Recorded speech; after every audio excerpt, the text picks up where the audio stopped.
Мы все с вами любим игры, и я задумался, а за что мы их любим? За интересный сюжет, продуманный геймплей, красивый визуал, может за интересный сюжет и режиссерскую работу, а может за музыку и интерактивность, может за атмосферу, или просто за то, что нам это нравится. Я считаю, что игры — это искусство, где сплетаются различные виды и формы творчества. И из этого делаю вывод, что не все и не всем нравятся игры. Ведь, как и любое другое искусство, оно в большей степени подвержено субъективной оценке. И каждый из нас любит игры за что-то свое. Но в той же степени глупо будет спорить о том, что игра не может быть объективно хорошей, плохой или среднего качества. Так, к чему это я? Буквально на днях с разницей в пару из них вышло два проекта, о которых я сегодня и буду говорить. Ремастер TS4 Oblivion и Clair Obscur Expedition 33. И начну, пожалуй, с первой. Годы идут, времена меняются, зима сменяется летом, и тот Говард с годами прогрессирует. Он уже смирился с тем, что не выйдет продать еще один Skyrim в этом году, поэтому пересел на Oblivion. И, наверное, кстати, заранее попрошу вас не забыть оставить свой автограф в комах и подписаться. Серьезно, только контент не обещаю. Теперь немного вводных, которые курили Bethesda, издавая игру практически на всех актуальных платформах. Разработкой игры занималась внутренняя студия Bethesda в паре с сторонней, но не без известности в узких кругах студия Virtuos, которая занимается в основном визуалом в играх. Вот список.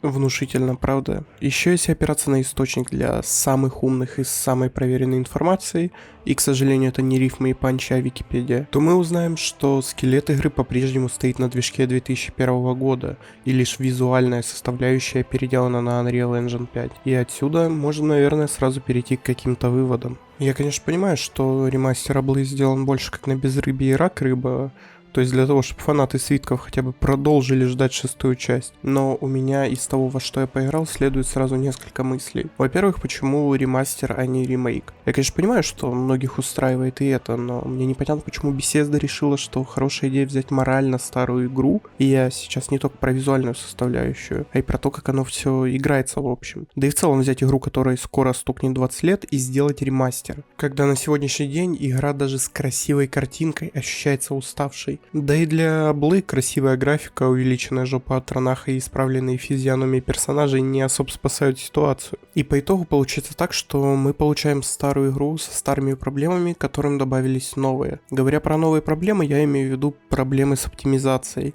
И в целом про весь пул проблем Unreal Engine 5, которые уже всех начинают подбешивать. Но в этом всем, очевидно, есть и положительные стороны. Как я уже говорил, у игры есть своя база фанатов. Да и в целом игра хоть и немного, и в основном визуально, но освежилась. Да и ситуация с тем, что игра геймплейна и даже в плане анимации особо не преобразилась, начинает казаться не такой критичной, учитывая тот факт, что играть в это можно. И скорее всего я бы сам засел после видео на пару вечеров в обновленную версию, некогда упущенной мною игры. Если честно, мне даже говорить особо нечего про игру. Да, красиво, но глаз режет старый левел дизайн локаций. Да, игру обновили, но постоянные просадки FPS и слабая работа над оптимизацией. Да, у лошадей появился анус. Тут минусов не вижу, чисто вкинул. Короче, сложно говорить про игру, которая вышла без малого 20 лет назад и была обсосана вдоль и поперек в свое время. А сейчас стала просто выглядеть чуть лучше. Поэтому и смысла обсуждать саму игру дальше я не вижу. Можно, конечно, уйти в обсуждение того, стоило ли вообще делать этот ремастер,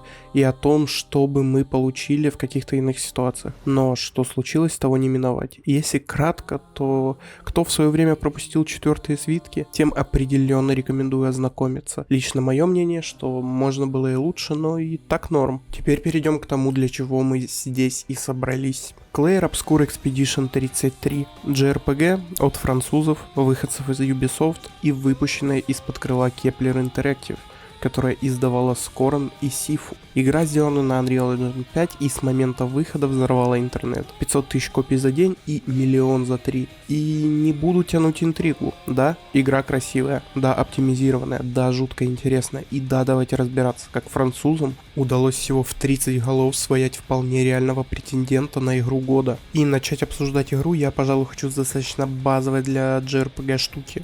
Это я сейчас про боевую систему. В большинстве представителей жанра боевая система представлена в качестве, если можно так назвать, пошаговой стратегии, поскольку жанр преимущественно построен не на одном персонаже, а на группе лиц, которая постоянно находится под нашим контролем, как будто мы сторожим обезьяне. И выбор такой модели боевой системы решает достаточно большую проблему. Это то, как управлять целой командой персонажей одному человеку. И упор в жанре всегда делается не столько на простоту и зрелищность, и удобство боевой системы в том числе, сколько на сложность и продуманность. Так к чему это я? В классических представителях JRPG боевую систему нельзя назвать динамичной. Она скорее глубокая и интересная. И в экспедиции французы решили немного исправить этот момент, добавив достаточно размеренной и местами напряженной боевки, еще больше напряженности, азарта и, что ли, экшоновости. Смотрите, есть достаточно устоявшаяся штука в жанре. Ты сделал свой ход и теперь вынужден принять ход соперника. А защита или уклонение тебе всегда стоят твоего хода. Если ты сильно хочешь не терять хп, конечно. Ставя тем самым тебя перед выбором. Ты либо атакуешь, либо защищаешься. И достаточно отличительная черта 33 от жанра в том, что тебе тут дают в ход соперника уклониться от его атаки. Или даже парировать его, нанеся ему дополнительный урон. И на первый взгляд, да, изменение кажется достаточно рядовым и в корне не меняющим ситуацию. Но это не так. Теперь ты не вынужден принимать ход соперника.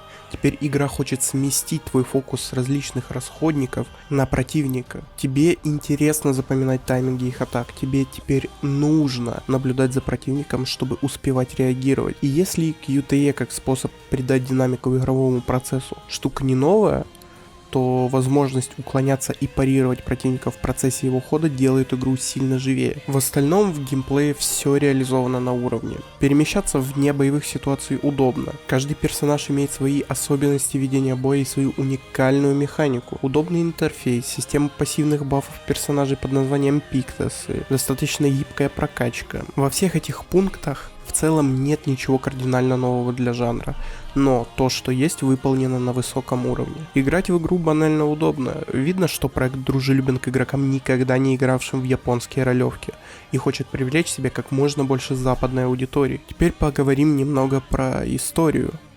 Викторина. В каком году закончилась Первая мировая... Ладно, шучу. Хочу сейчас поговорить про персонажей и завязку сюжета.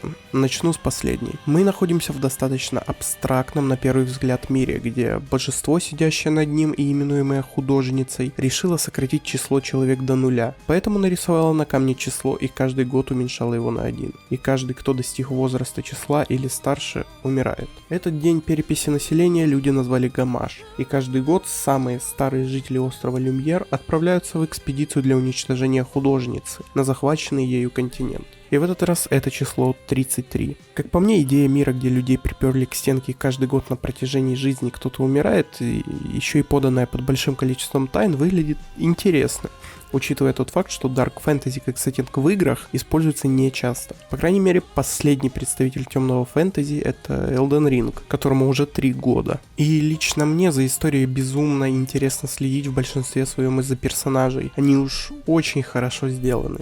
Я понимаю, что интересных персонажей в жанре пруд-пруди, но в японщине от французов некоторые из них прям очень давят харизмой и ведут себя очень живо. И хочу добавить комментарий по поводу такой вещи на любителя, как японский пафос. Не так давно я делал обзор на Репликант, и у экспедиции местами пробивается этот японский почерк, похожий и на серию Нир, и на Персону, и на Final Fantasy. Такие вещи зачастую людям либо нравятся, либо сразу отталкивают их от этих игр. Но при этом все равно буду советовать таким людям пробовать поиграть в 33-ю. Мало ли, может западная форма этого японского нарратива сможет привлечь кого-то из нелюбителей. И коль я уже затронул тему нарратива и визуала, то скажу, что само качество графики обсасывать не имеет никакого смысла. Потому что любой современный, порой даже бюджетный проект на Unreal Engine с технической точки зрения выглядит хорошо. А вот художественный стиль, анимация и дизайн обсудить имеет смысл, так как в отличие от индустрии даже десятилетней давности,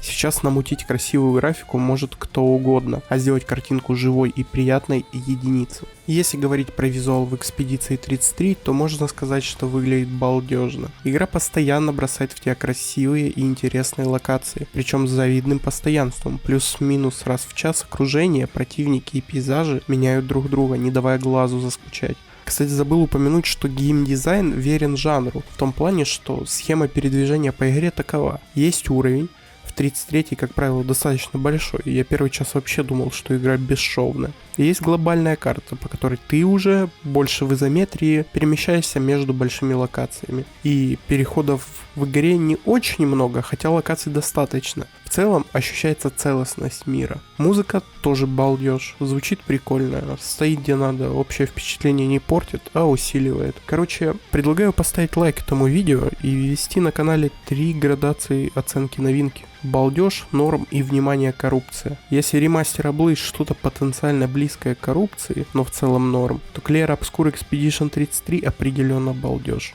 Я 100% после видео еще пару недель буду находиться в экспедиции. По крайней мере до выхода нового Doom. И я думаю, что такие игры самый яркий показатель, что игровая индустрия хоть и со скрипом, но чувствует себя уверенно. Вопреки всем тем, кто говорит, что раньше было лучше. Хотите подписывайтесь, хотите нет. Хотите комментируйте, хотите нет. Всем пока.